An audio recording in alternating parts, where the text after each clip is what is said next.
I love being back at Milwaukee, and if I got to be back in Milwaukee, this is a good place to be, on the campus of our beloved St. Francis de Sales Seminary. When I first got here, and I thought he was exaggerating, he said, "This is sacred ground." But the more I got to know it, the more familiar I got with the history of St. Francis de Sales Seminary, the more I was convinced that he was right on target. There's been sacred activities here since 1845. And when you think of literally of thousands of priests that have been formed here, it's just magnificent.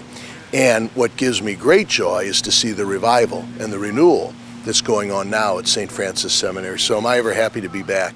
I came here from a background in seminary work. I had been in 9 years of seminary work, both in St. Louis and then at the North American College in Rome. So I just had a natural excitement about seminaries. And when I found out I was going to be living right over there at the Brothers' house on the campus of the seminary, I thought I'll be closer than ever.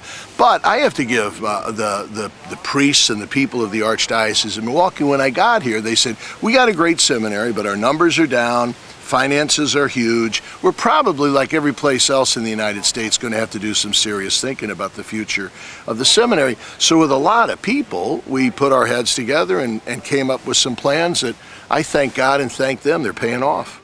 If there's one thing you want to do to help the church, you can't go wrong in making sure we got happy, holy, healthy priests. So you can never go wrong in supporting a seminary, see? It's a seminary, by the very meaning of the word, means it's the seedbed, it's the garden where vocations are formed.